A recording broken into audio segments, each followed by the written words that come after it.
So, Rebecca, a bunch of emails. What do you say we get into it? Trauma, trauma, trauma. Yeah. Bring it on. I sent you some of the questions I wrote back. I was prior. like, oh my God. And there's a lot of questions about trauma. But this first question is about social media and therapists. So, anonymous upper-tier patron, this is a while back, this was a few months ago, wrote in and said, there's a therapist on TikTok who made a post where she cited this article titled The Rise of Single Lonely Men from Psychology Today. She said that black men will die alone if they don't go to therapy. By the way, she's black herself. As a consequence, she lost her job over this. Some people are defending her, but I'm wondering if what she said was ethical. Her TikTok is at unusually Bree, if you're interested. So I found this post on Reddit that was explaining the situation, Rebecca. So I thought I would just kind of go over what exactly happened here. So this is from the news reports. From what I've been able to see, she's an LPC, a licensed professional counselor in Ohio. She had over 100,000 followers on TikTok at the time, but because of this controversy, she now has 300,000 followers on TikTok. Oh boy, not the reaction that people who fired her expected. Right. She was expressing frustration with her black male clients who, according to her, lack emotional intelligence. And the video was filled with curse words. She was referring to women as B words and men as dusty MFers. And she made reference to the fact that 90% of her caseload are black men. Several people, predominantly black men, went to Twitter to complain about her video, and the post proceeded to go viral on TikTok and Twitter because of that. A black female journalist wrote an article about the video, proceeding to release her full legal name and private practice that she worked at because her TikTok wasn't necessarily explicitly connected with her professional life. You know, it wasn't like her professional TikTok account. It was sort of like her personal, I guess. Right. As a result, the practice was flooded with complaints and she was terminated because she was working for someone. So, yeah, it was, I watched the video, and basically the commentary from her was about black men, and she was pretty negative about black men. And she also made an apology video and response videos after the fact. So the question is, well, what do you think about that, first off?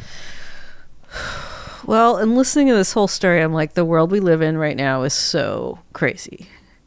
We've had these questions a couple times. It seems like whenever, well, I just wonder what percentage of therapists who go on TikTok to complain about their current clients does it fare well with. We've got two stories where it does not fare well. And I would say it's not a good idea for therapists. I don't know if I'm sure ethically it's wrong. You're not supposed to publicly talk about your clients anywhere.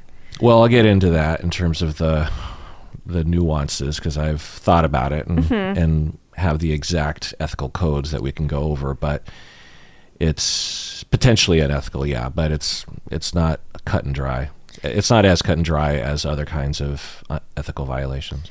So I would just say, morally or entertainment-wise, does the world need you to do this? Can we just say no? Yeah. Oh, am I allowed to say that? Obviously, this work has its frustration. We see patterns in our work that have frustrations. Can you talk about that vaguely on social media? Yes, I would hope so. Every time I tell a story here, I tend to calculate and has it happened more than once? So if I tell this story about a client, about a quote client, is it kind of a generalization of multiple clients? Probably yes. Well, why do you do that? Because I don't want anybody to write me and say, you talked about me on the podcast. And I want to be able to write back, actually, that's kind of a generalized experience that I talked about on the podcast. This person is talking about a generalized podcast, but is being really intense about it. I did hear this crazy statistic. So Leslie Jones right now is hosting The Daily Show, and it's killing it. You sent me some clips. So funny. And she did this thing about male friendship, or I guess, I don't know if it's across race, but I guess among men in America, 15% of men have zero friends. So yes, it is a crisis. Did this person talk about it in the best way possible? Clearly not. They got fired. They had to put out apology videos. But then, you know, in our world, what has value? Is it working for them to have 300,000 followers? Did they easily find another job? What is punishment in this situation? I'm going off. I've lost it. Yeah. Those are good questions. And you kind of have to watch the video. It's all about the tone. And if you hear the quotes, like I heard the descriptions and I was like, whoa. And then I watched the video and it both seemed worse than it was described and not as bad. It was interesting. It's she's really exasperated. It's like it felt to me like she had been having a lot of frustration, as you were saying, that it's normal as therapists for us to have frustration, whether it's like I am frustrated that clients have resistance, or I'm frustrated that clients don't show up on time, or I'm frustrated that so many people are being oppressed in this world, and I'm trying to help these people while society is harming them.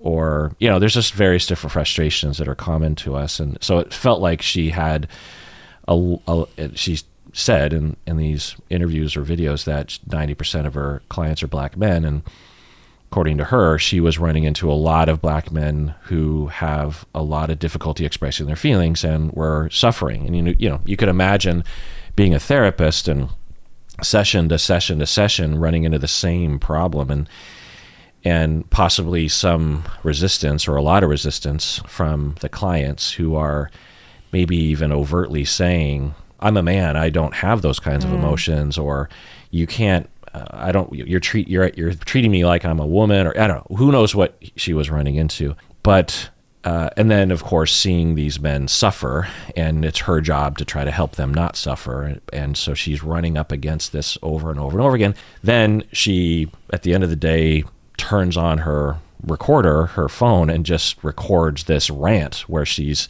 speaking her truth, which is fine to do in supervision and consultation or at the mirror, but to the internet, to the entire world, that's questionable, obviously. So what I'll say is that, you know, to look into the ethics about this, and she would be held to the ACA, the American Counselors Association, which is what you would be held to as well, and the Art Therapy Association. Yes. Because actually, I'm no longer a member. You're no longer a member of ACA, but if you had I'm a member of ACA. I'm no longer an art therapist. Oh, right. We'll get into that later. Yeah. Well, you talked about it before. It was because of the leadership. Yeah, and I'm trying to go for my creative arts therapy, but we can talk about that. Oh, there's a general creative arts therapy certification registered? Yes. Oh, Please write me back and tell me that you've approved me already. Okay. back to what we were talking about. So the question, could it be argued that she violated confidentiality? That's the first concern. And what do you think about that? Did she violate confidentiality?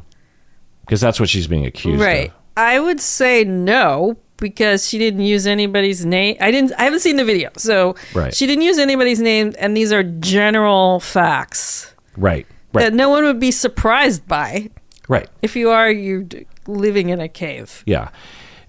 To say 90% of my clients are black men, and a lot of these black men are suffering in this way, is in the direction of revealing client information.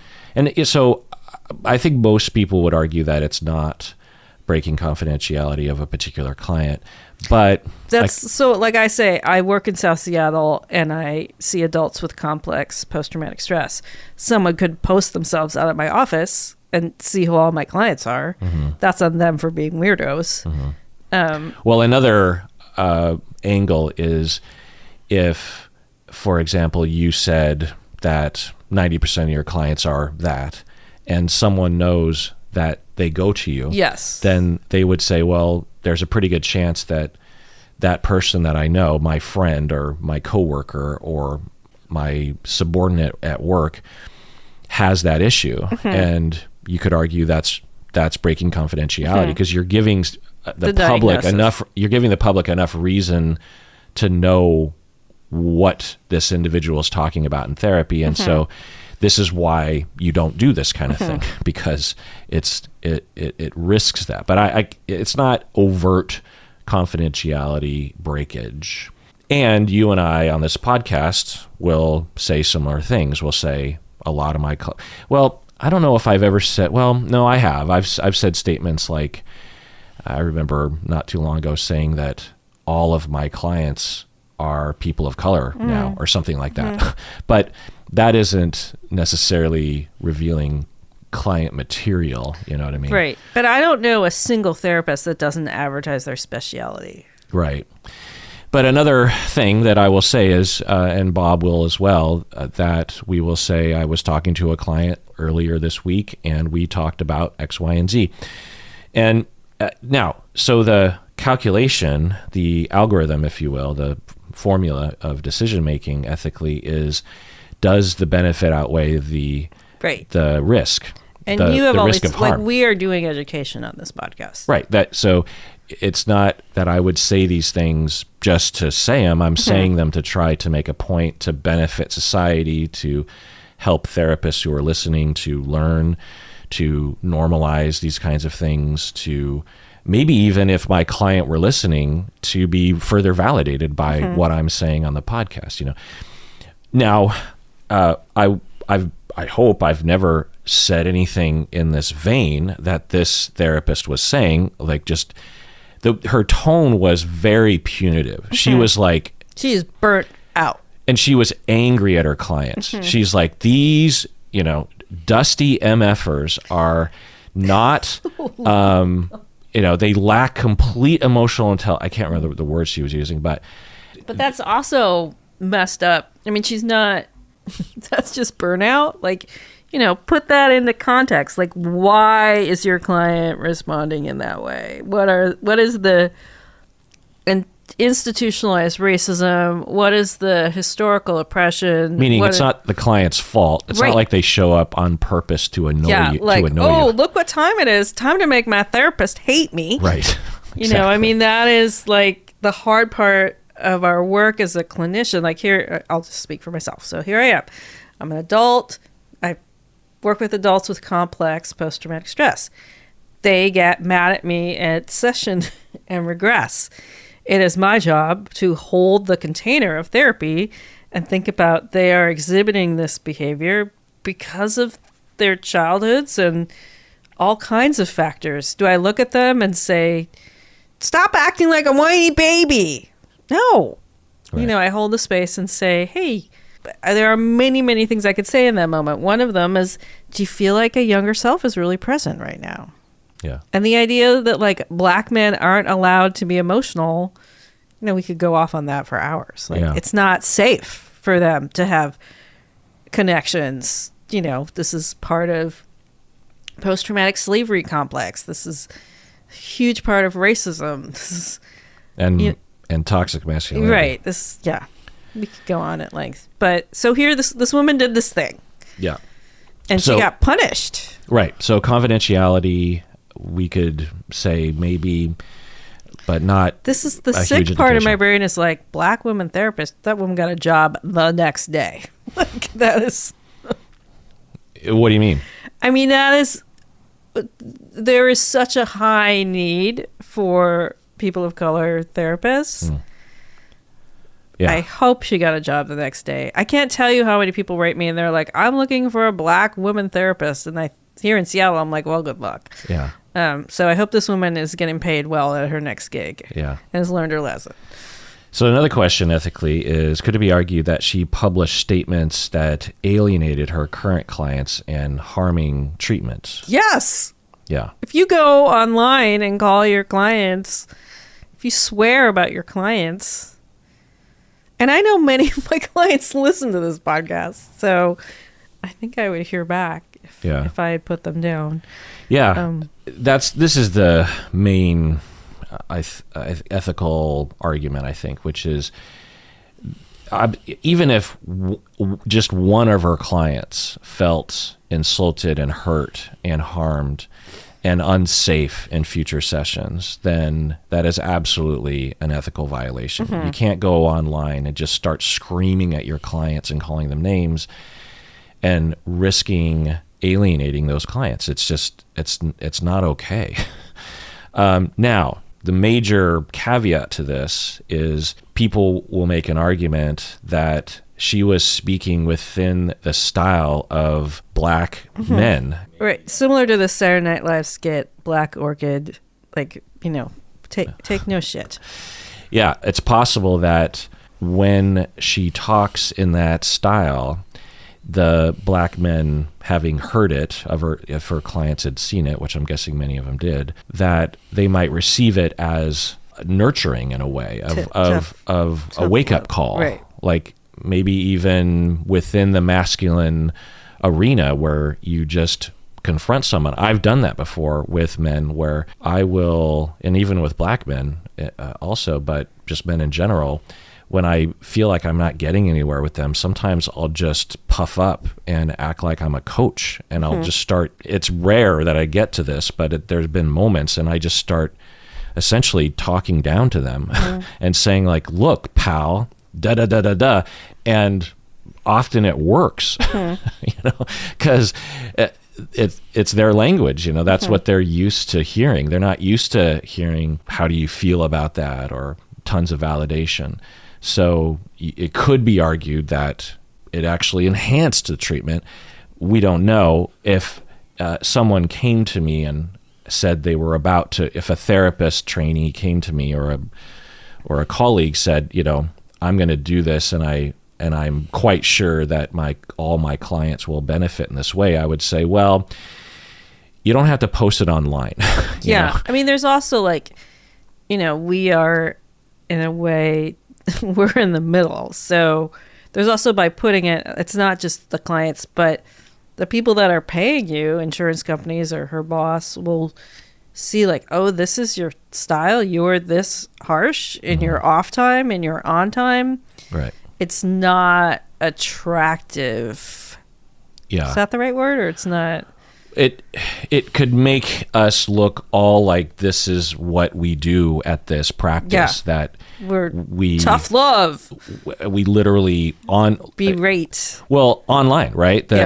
And I guess, when you say that, I think absolutely you need to fire her, because to set a precedent that that's acceptable behavior, that one of your therapists who work for the practice can just rant on at will online and basically say anything they want to, as long as they're not breaking an individual's confidentiality, and berate clients, like, to establish that that's okay. You would imagine as a practice feeling like no one's going to want to come to us, because they're going to at all times worry that one of the therapists is just going to start ranting about them online.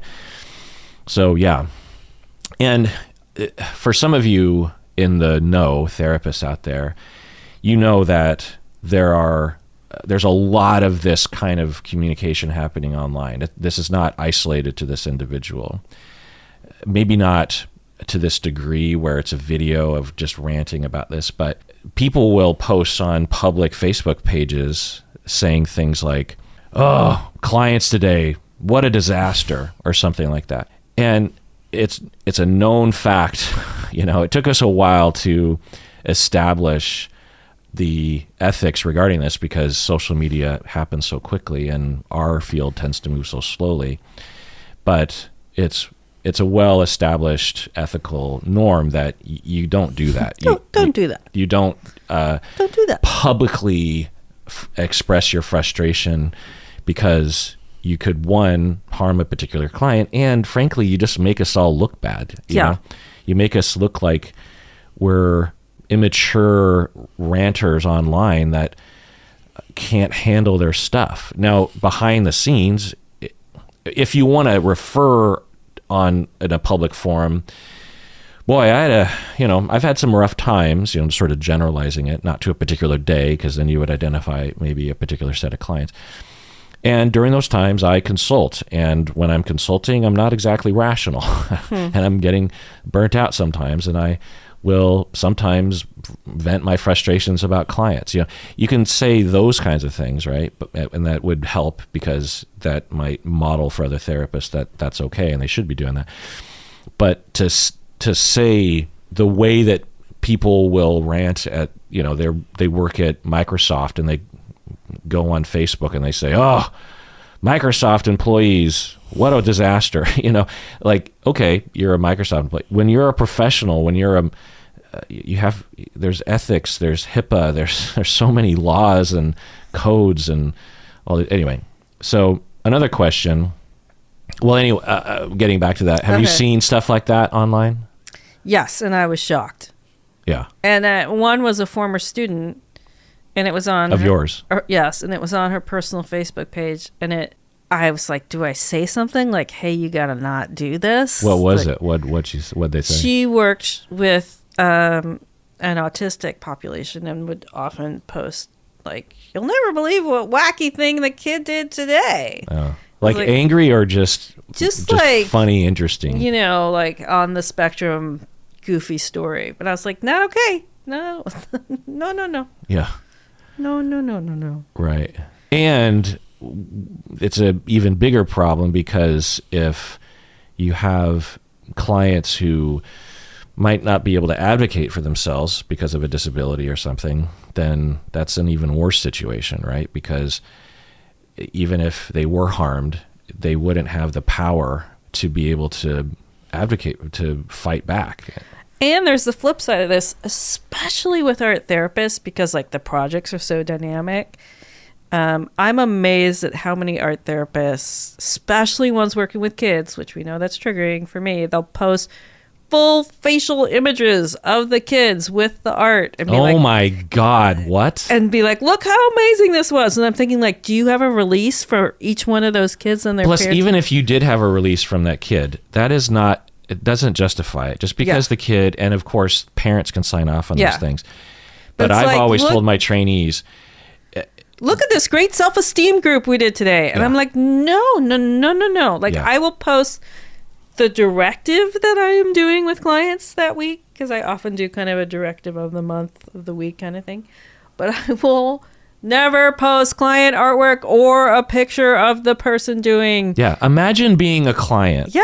Or a prospective client. And 10 years later, that kid, like, this stuff is going to be up forever. And someone could be like, "Oh, I saw you in the self-esteem workbook when you were 6. Yeah.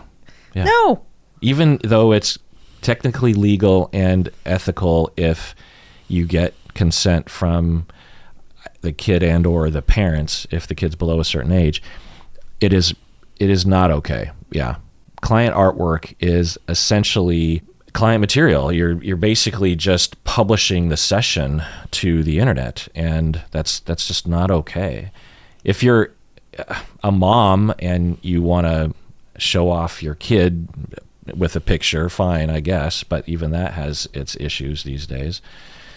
Anyway, so another question is professionalism. Do you think she could be accused of committing an ethical violation regarding professionalism? Yeah, I mean, and this is such a weird time, because where does your professional identity end and your social media, like, downtime identity?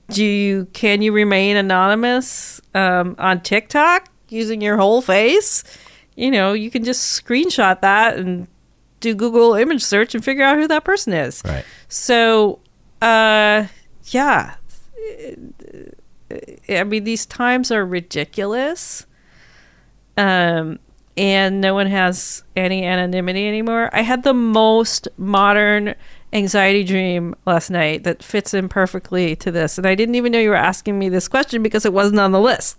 This is a surprise question for me. Well, the general question about social media was, but not this specific. No. I had a dream about you, by the way. Oh, really? Yeah. Okay. Well, in my anxiety dream, which a lot of crazy things had happened, but this was the clincher. At the end, someone says there's a really scandalous viral video of you on the internet. And in the dream, I've done all these outrageous things. And so I'm like, oh my God, what thing got filmed? And they show me the video, and I'm not even in the video. And what's in the video isn't even like outrageous. It's like, you know, some like cute little pet video. Have you seen where someone takes the Seals song, is it Kissed by a Rose? And they do it with seals, just seals barking, make up the singing. No. So it was something like that. And I'm like, I'm not even in that video. But it was like a modern anxiety dream where you're like, oh my God, there's a scandalous video of me. Why did you have that video? Or why'd you have that dream? I don't know. Are you worried about being exposed or accused of being exposed? I mean, I think who is not worried about being... I think I did yell at someone on the way... At a 4-way stop. I think I lost my temper the other day. And you worried maybe you got filmed. Yeah. Or also, I am, because of my mother's death, I am binging Superstore, which is just like the best. Yeah, I love, me and Stacey watch that show religiously. I love it. And they're starting like season 3, season 4. They're constantly having meltdowns and being videoed. The store having meltdowns. So I think it's kind of in my unconscious that... So anyways, I just thought that's such a funny anxiety dream. What did you yell at someone in the car about? I just was like, it was a 4-way stop, and they didn't stop after the person. Oh. They didn't let me go turning. I had my turn signal on, and I was just like, yeah. Are you fucking kidding me? And it was potentially seen by the driver. Who knows? Yeah. But these days, I think it's the more we talk, I think it's the Superstore stuff. Like they're having a meltdown and there's 8 people videoing them. So anyways, do I worry about this stuff? Yes. Yeah. Yeah. Now it's funny because I have the same thought process every, I don't know, once a year where something will happen on the road and I'll get angry and yell or something, not at the person, but in my car. And then I remember, because often you can't see the driver. Mm-hmm. So they could be a client. Mm-hmm. They could be a student of mine. Mm-hmm. They could be a listener to the podcast. And I need to be thoughtful. Prior to being a professional, I could just flip out at anybody and be a regular citizen, and it wouldn't necessarily impact me. But at a certain point, I was like, you can't visually freak out at people because it could come back and haunt you. You know what I mean? Mm-hmm. But yeah, in terms of professionalism and this counselor, it definitely comes across. Professionalism is not well defined, and I've actually looked into this quite a bit in various different thoughts. Situations. I've run into this. I remember there was a textbook in graduate school that talked about how an example of unprofessionalism, of an ethical violation, was if you were drunk at a bar and were visibly drunk. And I remember thinking, that's absurd. Like, you're on your off time, right?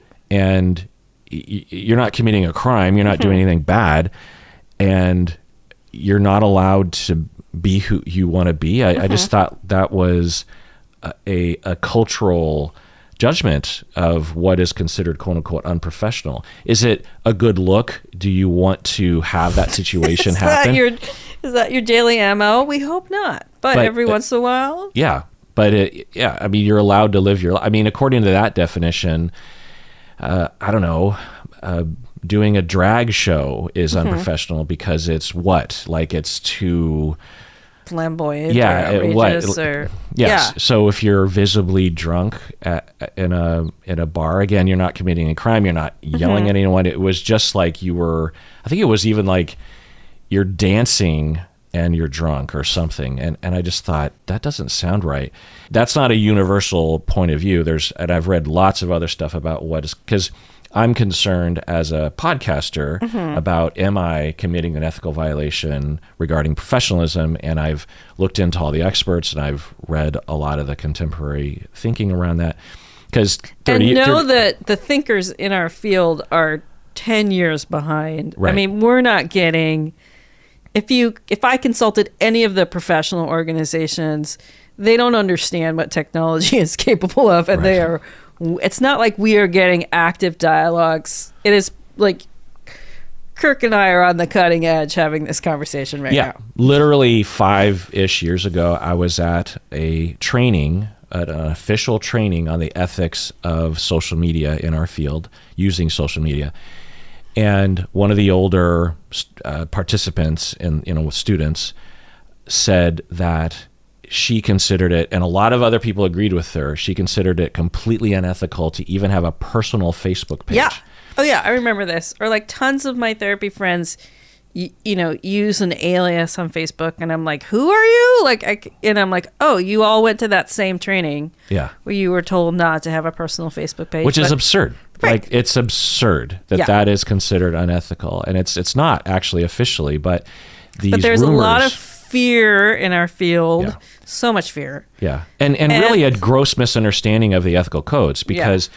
But then there's the flip where the younger generation has a huge Instagram presence and does, posts absolutely everything that they're thinking and doing. And that's wild for me to watch too. Right. I'm just like, And they don't necessarily, and there's actually a famous example of this that I won't disclose, but where your legacy tweets, for example, where you're 18 years old and you're ranting about and you're racist in these tweets, you don't, once you become a therapist, go back and clean all that up because that, a client could find that and see it. And so, no, trust me, I Google myself all the time, and I'm super lucky that if you Google Rebecca Bloom, mostly what comes up is from Crazy Ex-Girlfriend, because her real name is Rachel Bloom, and her character on the show was Rebecca. Oh. And so I'm like, that's awesome that like the first 2 pages aren't even about me. I love it. So I looked up a lot of information about what is considered to be professional and what is considered not. And my conclusion was, and a lot of the experts will say this, that it's such a squishy idea that there are some things that are obviously unprofessional, like maybe this TikTok video. But in terms of regular kinds of life, it's just really hard to make a case that something, that's in the gray zone is professional or not. But anyway, could it be argued that she was unprofessional? Yeah. Could it be argued that she's, again, speaking within her client's culture? That could be argued as well. It's just hard to know. But anyway, that's what I'll say about the ethics. So let's take a break, and we get back. Let's answer some more. Snacky time. All right, we're back from the break. So Rebecca, I'm still eating. I know. So while you're eating and the microphone's away from your face so that you don't trigger people's misophonia, I will read the next email and actually respond, because it's pretty easy to respond to. Upper tier patron Jasmine from Idaho wrote in and said, I succeeded in obtaining a BS, Bachelor's of Science in Psychology. I started my master's in marriage and family therapy, but I caught COVID, and within 1 month, my partner decided to leave me. Oh, God. I was unable to finish my first 2 classes due to brain fog that I'm still dealing with. All that to say, I have a BS in psychology. What in the world can I do with it? I actually have a pretty great job in a totally unrelated field, but wonder if there are any opportunities I'm overlooking. I wish I could use my degree even as a volunteer, maybe, because psychology really is a field I'm passionate about and which really makes me feel excited to work in. End of email. So upper tier patron Jasmine, what I'll say is that there's a very limited amount of jobs available for people with bachelors in psychology.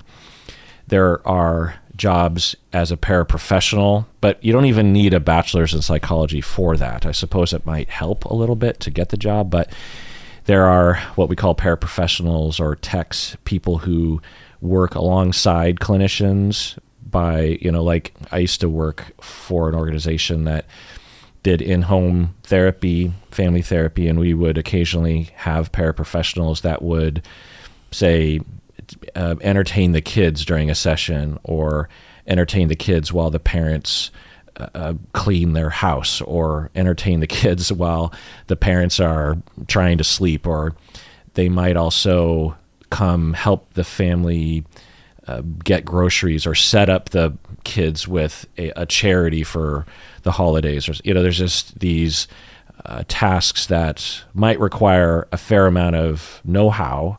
It's not without its skills, but it doesn't require a clinician. You're not providing treatment, that kind of thing. And I actually used to do this work when I was in graduate school. I was essentially a paraprofessional, and I would do this kind of stuff. And you learn a lot because you're adjacent to the treatment. And that's one thing. You can also potentially work as a research assistant in a psychology department at a university. I imagine that it might be kind of hard to get those kind of gigs, but that's another thing that you might be interested in looking into, particularly if you know the professors from your bachelor's degree. Of course, you could get all sorts of other jobs that are related, like you could work at a daycare. You could be a guardian ad litem. These don't require any education in psychology, but they are in that zone, and they're not clinical, and they are very educational. Can you think of anything else, Rebecca? Well, I was thinking about the volunteer opportunity. There's tons of children's court work here in Seattle. Guardian ad litem, that kind of advocates for kids. And then also, is it 988? The suicide hotline. The suicide hotline. Right, exactly. Volunteer somewhere like that. Yeah. There are phone lines that are very therapy adjacent because people are calling in crisis, and you might be listening to an individual for 45 minutes. You're not providing a service, but you're not providing clinical service, but you are being a very good listener, and you might be able to connect them with services, that kind of thing. So, yeah. Jacob sent a letter for the 14th anniversary that we had and had a lot of kind words, but Jacob also had a heartbreaking story about their cat that I wanted to signal lamp, if you will. That Hart's Flea treatment, that very common drops behind the neck. Have you ever seen these before? Yes. Do you have any experience with them? No, but I know they're bad. Yeah, they're very bad. So what happened was Jacob's cat, they used the Hart's Flea treatment, which is anecdotally the most commonly recommended treatment for fleas. And you're supposed to do it like once a month or something. And you put this chemical that goes on the back of their neck. And I think the reason why you put it on the back of their neck is I think it gets absorbed into their skin. And then that chemical goes through their body and will repel fleas or something. And so what happened to Jacob's cat was the cat had immediate health problems upon the first administration of the treatment. And then the cat died. And the vet said it was very likely the Hart's Flea drops that killed the cat.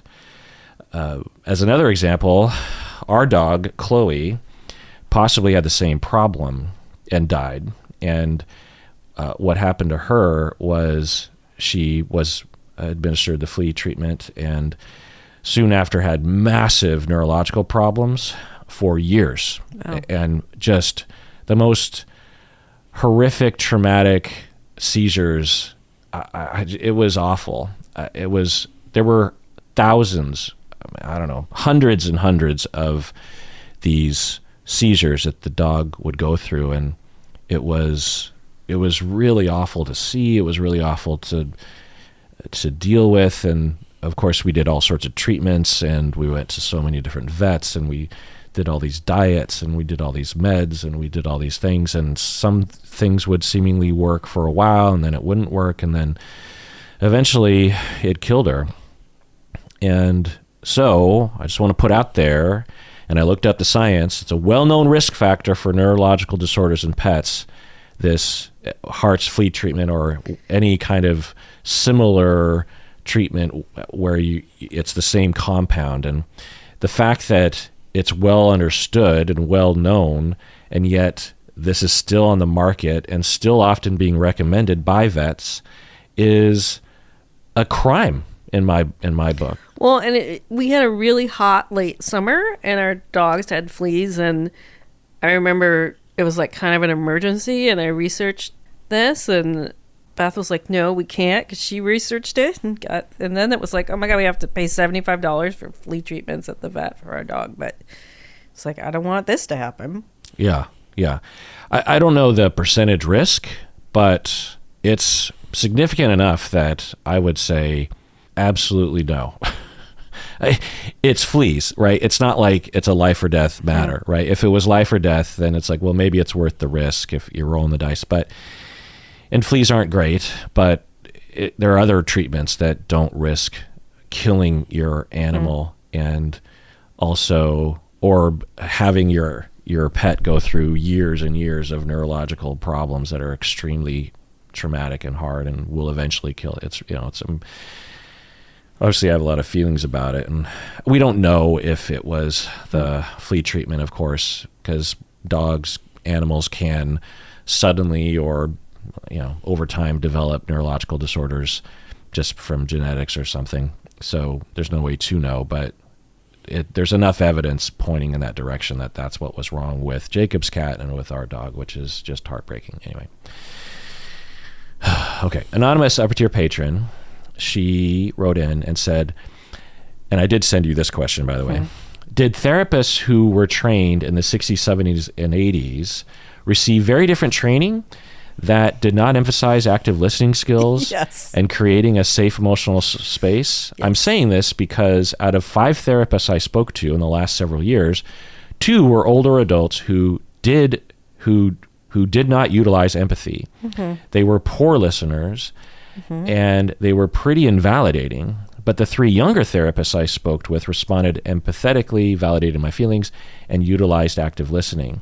Is it in the training, Rebecca? What do you think? Yeah, I mean, they were definitely trained to be experts, and to that someone would come to you because they wanted authority. And it was actually feminist theory that really changed that maybe we could, be in this experience together. So yeah, it was, I mean, when we taught, it was dramatic.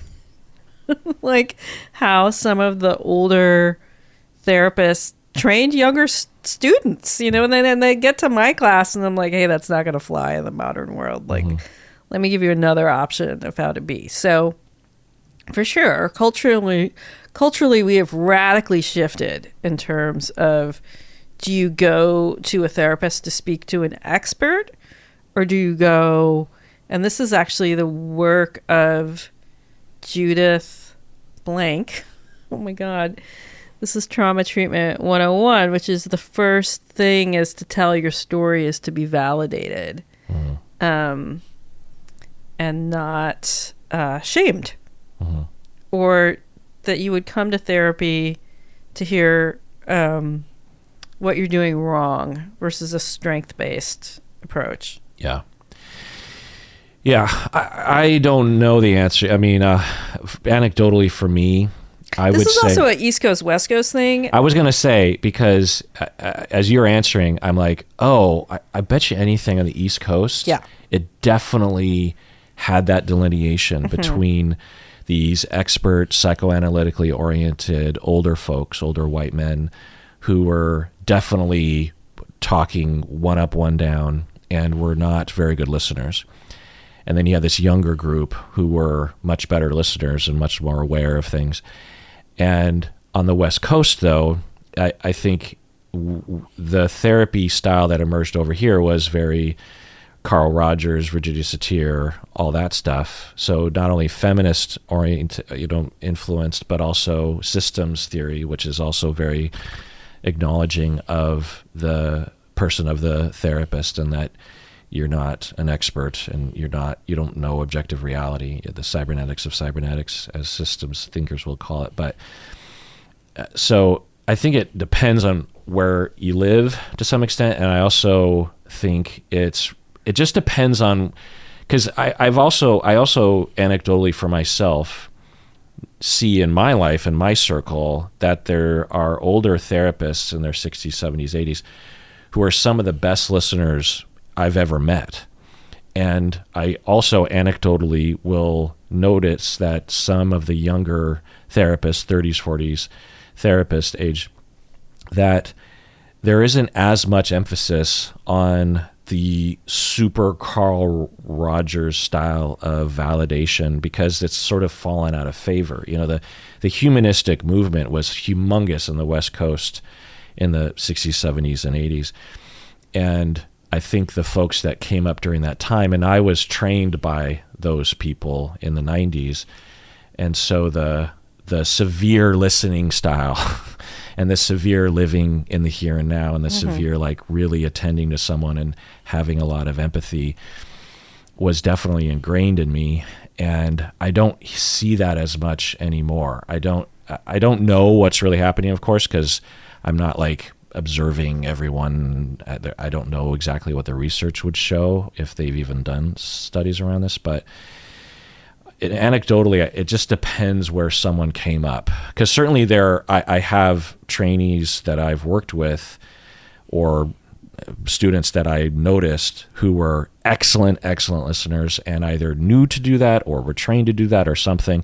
So I'm not saying that novice therapists are bad listeners in my experience. I'm just saying that it really just depends on where they were trained. I've obviously seen older folks who were along the lines of what you're saying, where they're definitely thinking of themselves as objective authorities. So, yeah, I think it just kind of depends. But at the very least, what Anonymous Epicure Patron is expressing is, regardless of age, they went to a number of therapists who just didn't seem to provide any empathy. They went to some other therapists who did. For them, it's very related to age, but I would just say it's just kind of a crapshoot in terms of who's going to be a good listener. And this is a second, third career for many people. So you might have, this is always was weird when we were young, is that people thought I could have more experience than somebody in their 60s. Yeah. Because they were doing it as a second or third career. It's always like people would look to them like they were the expert, and I'd be like, you know, actually, I have 20 years of experience and that person has 3, which is, you know, that's cool. That's fine. Hey, that's cool. Yeah. I had the exact same experience in early in my career. I was a supervisor, but it was just 1 or 2 years after I graduated. And one of my, I don't know if it was a supervisee, but it was an intern, and he was in his 60s. And everyone treated him, even people who knew the fact that he was an intern, everyone treated him as if he was a superior to me. And I remember being pretty bothered by that. And that was when I was like, I wish I had gray hair. That's where I started to wish that I looked older, because I didn't even look my age when I was first a therapist. Going on with an email, for example, with one therapist who wasn't listening very well, I was interrupted often, and the therapist ended up speaking 60% of the session time. They called their approach mirroring, which looked like... I've never even heard of this. I would start speaking about my issue, and as soon as the therapist heard something of interest, they would interrupt me and give me their opinion. They would say to me, "Oh, this is childish," or they would compare me to their friend who was so much better at the issue than I was. So just chiming in here, that is not mirroring. I don't even know what that is. Well, it's not it's bad. Not a therapeutic technique that I've ever heard. It's being a bad friend. Like friends shouldn't even do that. So yeah, this is extremely poor therapy, and it's not mirroring. Mirroring is basically emulating clients' behavior, meaning that you would use similar phrases, tone of voice, facial expressions.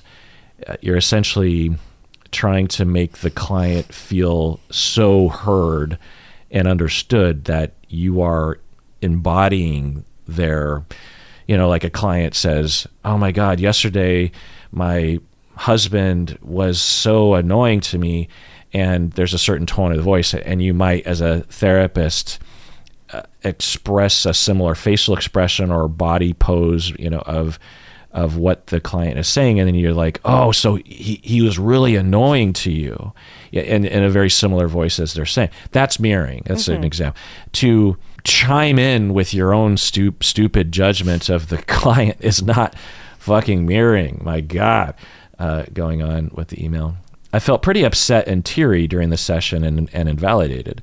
This therapist did not use a single empathic or emotionally validating response. At the end of the session, I told them that I felt judged and why I felt judged. They defended themselves and then repeated twice that they never get offended. Needless to say, I will never see that person again. Yeah. So as I don't know if this is the right phrase, but I often think of this, Forrest Gump saying, stupid as a stupid does. When you have a therapist that exhibits such stupid behavior, they are probably globally stupid. It's not, because it's not you. Right. It's not an anomaly. It's not like, oh, they're just stupid when it comes to mirroring. No, they're probably stupid in a variety of ways. The prime example of this. And that's not mirroring. I mean, the fact that they're calling it mirroring, it's like you've developed your own way of being and you've put a clinical term to it, which is not what you're doing. Which therapists will do. Oh, yeah. Yeah. But not only are they stupid about that, but they're stupid about defending themselves, right? About not taking feedback. I never get offended. Yeah. Okay. The reason why I often think this is because in these ethical briefs that I get, or these examples of therapists being sued, these malpractice briefs that I get from my malpractice insurance, as the story progresses in the beginning, it just gets worse and worse. And these therapists who will commit one ethical violation, it'll be found that they're doing it in a variety of areas, and their paperwork is always terrible. So it's like, not only are they a bad therapist, they don't know what they're doing, but also their documentation is atrocious. It's pretty rare that you'll find that a therapist will just be bad in a sliver of the overall task or skills of a therapist. But anyway, let's take a break, get back, more emails. What do you say? Yes. All right, we're back from the break. Patron Layla from Ottawa, she says, have you ever read your students' ratings of you on ratemyprofessors.com? I just remembered using this when I was a student and wondering if you ever read your students' comments about you. Rebecca, have you ever? I remember, so I stopped teaching 10 years ago, which is hard to imagine. So it was just starting. And I remember there was one, and it was pretty benign. But, now with social media, it pops up. Yeah. People who don't like me pop up from time to time and let it rip. Really? What do you mean? Oh, I mean, you had to erase something off of YouTube comments that got really into why this person didn't like me. Oh. I don't remember that, but okay. Yeah. So, yeah, people really hold those opinions. So this is someone that knew you as a student? Yeah. And were commenting on YouTube? Mm-hmm. Oh, interesting. Wow. Yeah. And, I mean, there's nothing wrong with voicing your opinion, but was it abusive or... there's a quadrant of people who don't like every aspect of me on YouTube, including the sound of my voice. And people find me dismissive, and this person was like, "But you should have taken a class from her." I only saw the edited, redacted version of it, but I was like, yeah. I mean, yeah. But most of your students liked you. I hope so. Yeah, being a professor is very strange because you try, I mean, some of it is it's not a creative class in some ways, especially in our field. There's certain content that you have to get to, and there's certain markers that your students have to get to. And sometimes they're very upset when they don't make those markers. And sometimes they also hold their work as very, very precious. And weren't you also, and I can cut this out later if you don't include this, but weren't you also saying that the type of student that becomes an art therapist was different in some ways? There's some intensities. I was two different groups of students tried to get me fired, and both of the times it was she's too mean. It was one of those things God, if I had been a man, this wouldn't. She wasn't motherly enough. She didn't make me feel good about myself. She's too intense. But then the second group was she has too much power. She can get people hired and fired after graduate school, which was completely untrue. And nobody would confront me to my face. This was all, they all just wanted my boss to report these facts to me. That's to put the kibosh on the whole thing. But, yeah. What do you think that's about?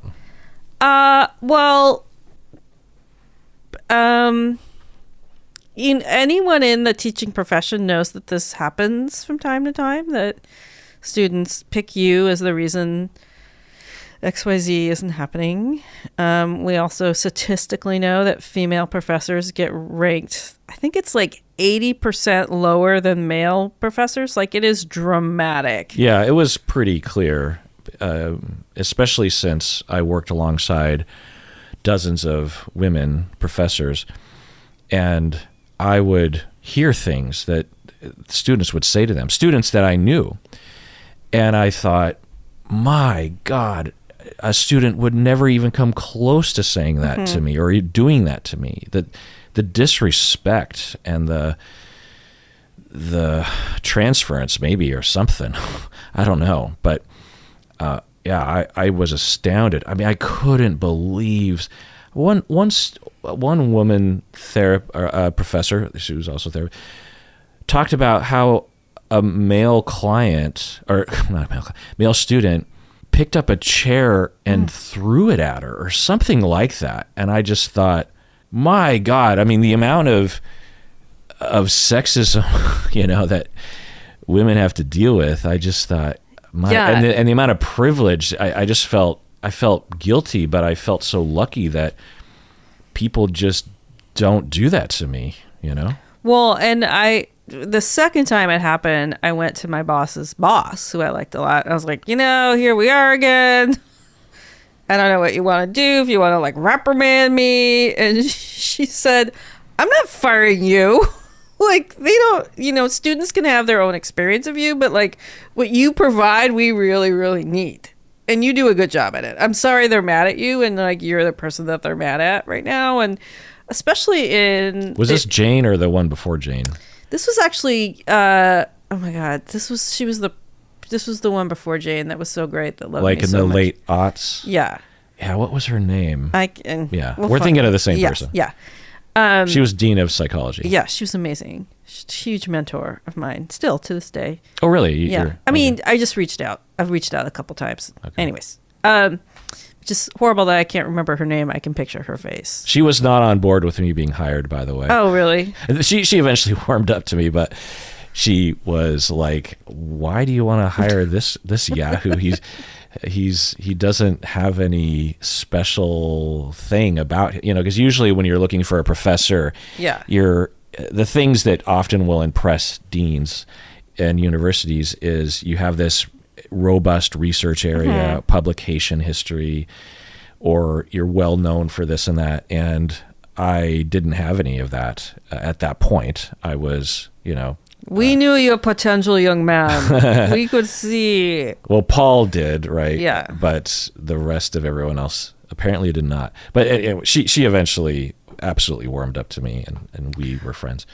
Yeah, I mean, so people in therapy graduate school, and I don't know if this is true of all graduate programs, but they have a lot of fear that they're not getting taught the right thing, that they're not learning the right thing, that you're not teaching it the right way, that too much is being asked of them, that no one could ever meet these standards. There's a lot of intensity. And they're having massive imposter syndrome and massive worries because there's a lot of responsibility, and it's expensive. Are they going to make it? And there's no way to alleviate that anxiety, and so if they choose, then they can route all that anxiety at you, like all that anxiety is your fault. And also, teaching classes like multiculturalism, where people have to address their personal biases, that's a landmine there. And also in case consult, where you're getting ready for someone to graduate and they have all of that anxiety. Did you listen to my recent episode with Zane that I published called University Racism?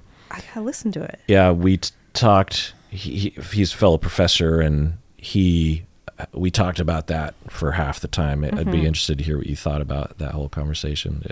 I'm sure you would be able to relate to a lot of it. So anyway, yeah.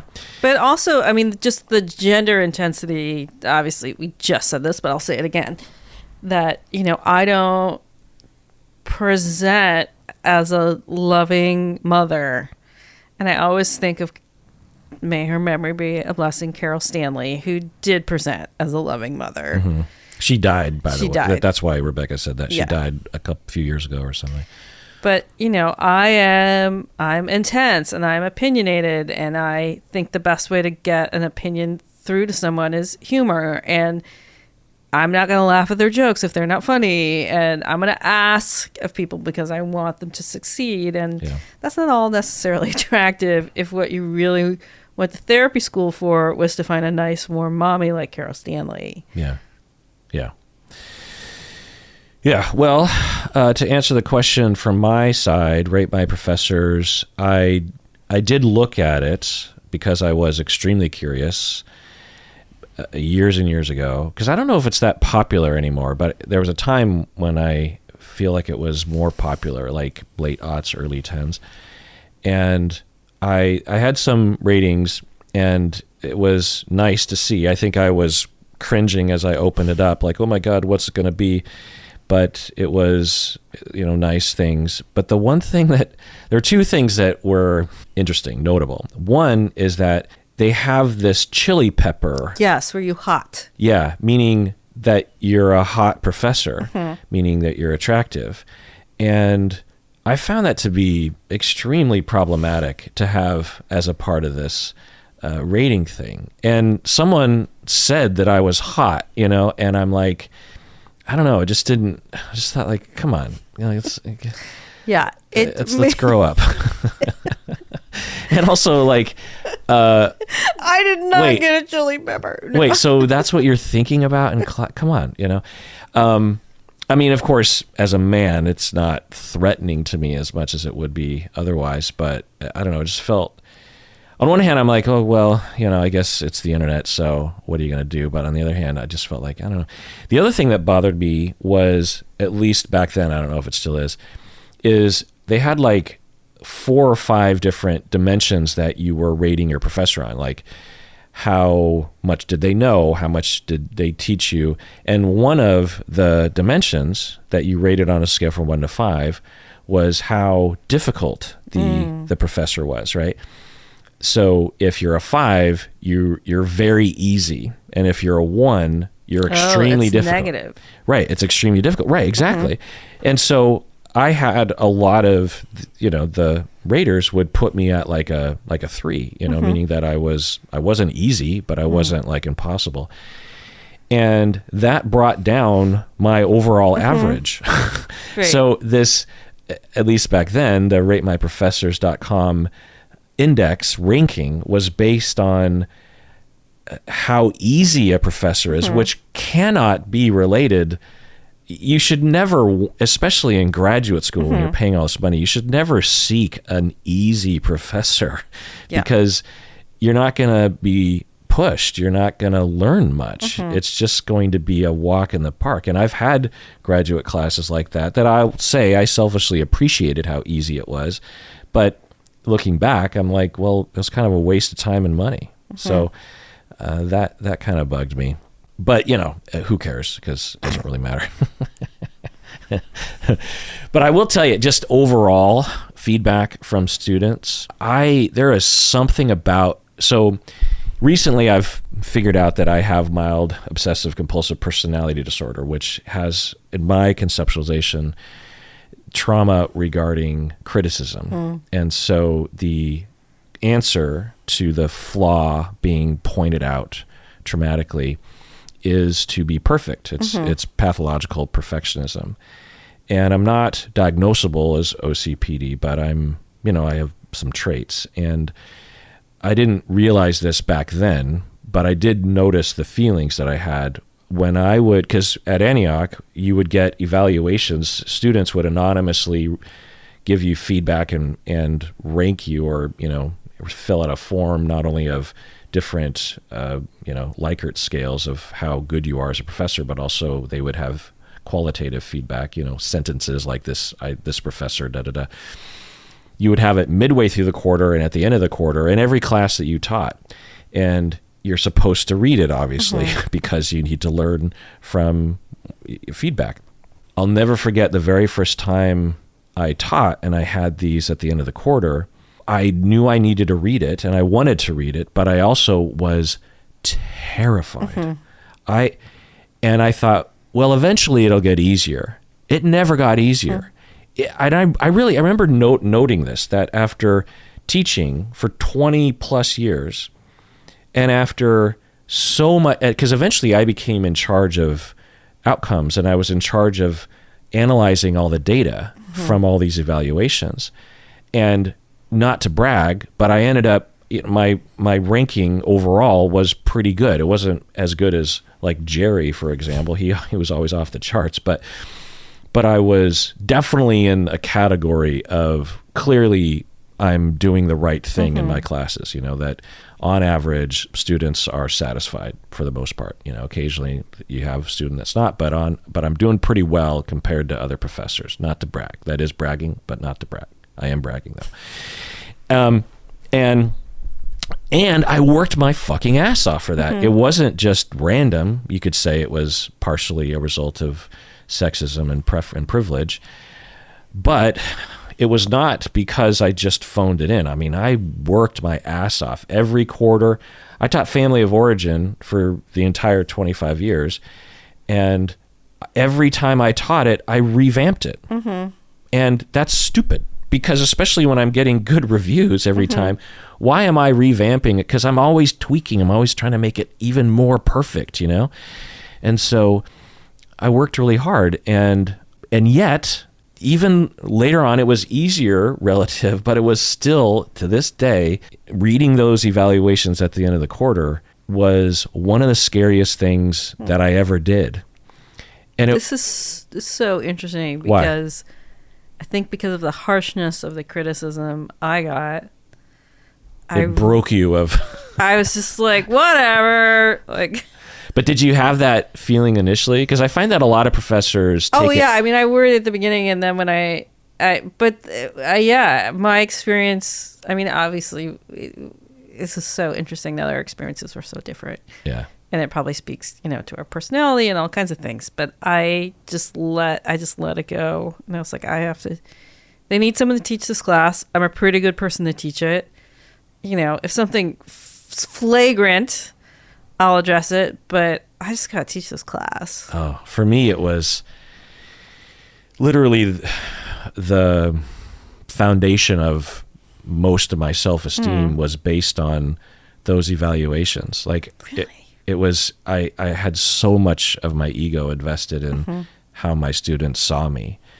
And when everything was working well, then it worked out well, but occasionally, or when there was a question mark, then it would really freak me out. And it's weird because, to contrast with my clients would sometimes terminate with me, complain about me or whatever, it was rare, but it would happen. And there's something about that just doesn't tweak me. I don't know what it was about clients, but... Because I really ranked my success as a professor of students coming back to me after they graduated and saying, I made it in this way, I made it in that way. And you had a lot of students that would do that. Yeah. And it was actually the thing that kept me up at night is the students that I thought were good that never did a day in the field. They just went off to do something else. That was what I saw as my failing. So that's interesting. Yeah. Something I have talk about something you have zero control over. Yeah. What your students do after graduate school is like. Oh, so you would feel bad. Like what, did like I you not failed or something. I just, yeah. The ones that I thought were really good that never, there's one I still think about. And you irrationally believe it's your fault that you failed or something. Or just wished that I don't think it's my fault. I just wished I could have helped her on that journey a little bit more. Yeah. And, the one thing I learned in graduate school is there's a fair amount of people that they don't need to work. Not a fair amount, but there's I don't know, maybe 10 to 20%. Where they have a spouse that... Or a trust fund or whatever. Yeah. And, they do the work. They see it in graduate school oh, this is awful. This is hard work. Yeah. And they choose to never work in the field. And I was unprepared for that, both as a student and as a professor, that people would go through a program like that and not need to use it as a job. Yeah, me too. I thought it would be 0.01% of students that would do that, but and even to this day, I always assume that's the percentage. But then when I hear about people that went through the program and decided not to become a therapist, or maybe 5 years out, switched careers, it always surprises me. I'm always like, wow, huh. And I think it might even be more of a problem now, because I'm experiencing more and more students who are that I'm teaching, and when I talk with them about what they want to do after graduation, they don't necessarily have clinical work at the top of the list, because there's so many other things one can do. You can become an author, you can become a podcaster, for example. And to me, I'm like, if you don't have that drive, that calling to be a clinician, I don't know if this is the right there are other paths you can take if you just want to be a podcaster who talks about psychology or something, you know. And I would always get a little concerned, because back in our day, there was really only one thing you'd be doing post-graduation. Yeah. If you didn't have the calling, then, you know, it would be pretty clear that this wasn't for you. Because, you know, there's a deep drive that you and I have always had since we decided to enter this, fools to do what we do, right? Yeah. You know, it's because there's so many other things we could have done with our privilege of education. We could have worked in tech. We were in that generation. Oh, yeah. We could have worked in tech and retired 20 years ago. Yeah, I mean, I had friends who were doing that parallel with me. I remember so this was 1995 or 96. I had a friend that ran the help desk at Microsoft. And he said, I want you to come work for me. You'd be perfect. And I was like, I'll take 2 buses to get there. And you'd get stock options. I get stock options. Yeah. And I turned him down. And so many people of that Microsoft generation, they never worked again. Yeah. Because of I the just because kick of the stock. myself all the time. Oh, you do? Oh, yeah. I'm like, why didn't I fucking take that gig? Well, I don't. God, I'm an idiot. I'm so glad that I didn't do that. Those people all bought, they were 23 buying their own homes. Yep. I had friends. I had a number of friends that's what happened. I was tempted by the devil, if you will, during graduate school, or just before graduate school, after I decided to become a therapist, by a friend of mine was starting his own business and it was starting to just roll in money. It was in tech. And I thought, wouldn't it be nice because at the time I'm sleeping on my childhood mattress on the floor. I have a mattress from my childhood. It's been my mattress my whole entire life. There are big blood stains from when I was a kid and I had bloody noses. You know how kids, they get bloody noses? I don't know, is that a thing? But I felt like I got bloody noses all the time when I was a kid. And, you know, I would wake up in the morning not realizing that I suddenly, sprung a leak in the middle of the night. And I remember the blood would be clotted up in my nostrils, and there'd be this huge pool of blood on the bed. This is too graphic. There were at least 2 or 3 gigantic blood stains on this mattress, and that's what I was sleeping on when I was in graduate school, and literally on the ground. I didn't have a bed frame. So that was my situation, and I'm watching my friend and friends go into tech and buy houses, and I just thought, how is this happening? And so what I toyed with was my friend needed someone to work on his website. And at the time, there were very few people who knew how to design websites. And so I got a book on HTML, which is the language of websites from my understanding. And I started self-teaching myself how to do HTML because I thought maybe I could tap into that stream of cash and I could actually buy my own house or get a different mattress at the very least without bloodstains on it. But then I decided not. I said, no, I would only be doing it for the money. I wouldn't be doing it because I love it. I wouldn't be doing it because it makes the world a better place. I'd only be doing it for the money, and I do not want to live that way. And God bless people who do. That's fine. And money is important. And when I got into this business as a therapist, I definitely tried to optimize my money situation. It wasn't that I don't eschew money. I don't ignore the reality of it. I've built something in my career of actually look at you now being able to pay my bills. Yeah, I no longer have a mattress with, I have a bed frame, for example, and so I'm not saying that, but I just. But that makes me sad for you, Rebecca, that it almost sounds like you regret or something. Well, I mean, it was hard not to. Not to at least think. Yeah. Like, I mean, with the amount of money and the amount of things that people I can't imagine you being a Microsoft. I know, but in a way, it would have been like being a therapist. I mean, I think what my friends saw in me was like, I just didn't talk over people. Like, I would have actually listened to the problem. Like, when we were teaching together, I was the tech helper to teach people how to use Blackboard or the Sakai. We used a different version of it. Yeah, basically it's the university Facebook situation where you build a class website. Yeah. There's all these cool tricks that you can do. If you've been at university in the past 20 years, you know these things. But just, imagine 65-year-old professors being like, what is this thing? I can't possibly do it. And I'm like, here's all the cool stuff you can do with it. So, I did have that job later on. There's I want to just end this episode with this. I just want to put a fine point on this. So Rebecca is not the pinnacle of tech knowledge. I mean, you're probably, given your age, you're probably better than average, but you're not no other business would consider you to be the trainer of tech, essentially the IT individual. And yet, at our university in the psychology, or were you Sakai training for everyone? No, just for psychologists. Yeah, I think it speaks to the nuances of our field that you have to have someone that can both handle the technology and speak to a 65-year-old who cannot about the technology. It's very specific. I'm not doing general IT support.